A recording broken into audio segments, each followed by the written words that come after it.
Función par e impar.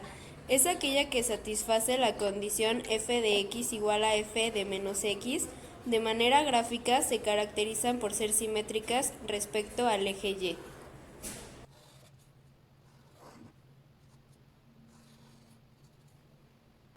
Ejemplo, se tiene f de x igual a 1 menos 4x a la cuarta y se sustituye por menos x. F de menos x igual a 1 menos 4 por menos x a la cuarta, al ser un exponente par el negativo cambia a positivo y queda f de menos x igual a 1 menos 4x a la cuarta. Y como podemos ver, es simétrico al eje y. Función impar. Es aquella que satisface la condición f de x igual a menos f por menos x. De manera gráfica se caracterizan por ser simétrica respecto al origen. Esta simetría se puede identificar rotando la gráfica 180 grados y si queda igual que al inicio, entonces es una función impar. En el ejemplo tenemos f de x igual a x a la quinta más x. Se sustituyen las x por menos x, teniendo así f de menos x igual a menos x a la quinta más menos x. Al ser una potencia impar, queda como negativa. Como vemos, ambos son negativos, por lo tanto el signo queda fuera del paréntesis. Así, al multiplicarlo, quedará como el de arriba. Ya fuera del paréntesis queda la función final, por lo tanto queda menos f de menos x. Así que es una función impar. Marcamos los puntos en la gráfica y la trazamos de tal forma que cuando la rotemos va a quedar simétrica a la del principio. En el ejercicio 1 tenemos f de x igual a x más 1 sobre x. Se sustituyen las x por menos x, quedando así menos x más 1 sobre menos x. Se usa la ley de signos de tal forma que nos va a quedar menos x menos 1 sobre x. Sacamos el signo negativo y lo que quede dentro del paréntesis es nuestra función, o sea, es impar. En el segundo ejercicio tenemos f de x igual a x a la menos 2.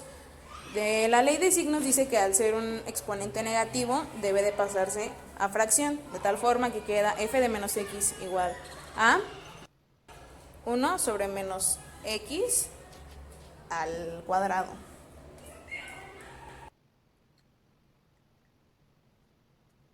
Menos x al tener un exponente par cambia a positivo, de tal forma que va a quedar a 1 sobre x al cuadrado. Esto nos va a dar x a la menos 2 y al quedar la función de igual va a ser una función par. Tercer ejercicio, f de x igual a x a la cuarta menos 4x al cuadrado. Se sustituyen las x por menos x y estos al tener exponentes pares cambian a signos positivos. De tal forma que va a quedar f de menos x igual a x a la cuarta menos 4x al cuadrado, o sea, una función par. Sustituimos la x de nuevo por negativo, quedando así f de menos x igual a menos x a la 3 menos menos x. Al ser un exponente impar, queda como negativo. Menos por menos es más. Y sacamos el signo negativo. Quedando así menos por x al cubo y menos por menos es más, por lo tanto es menos x. Quedando así una función impar. Inyectivas, suprayectivas y biyectivas.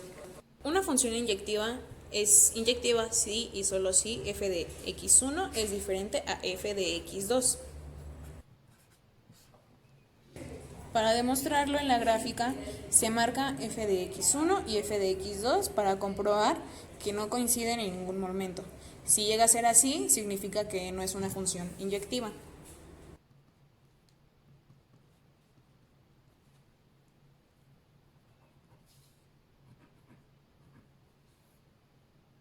Se considera una función suprayectiva si para cada elemento de B siempre hay uno de A al cual fue asignado.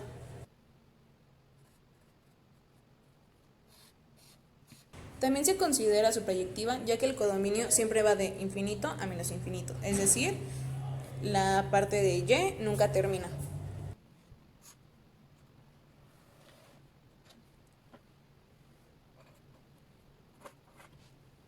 Una función biyectiva es la que es suprayectiva e inyectiva al mismo tiempo, tal como se muestra en el ejemplo.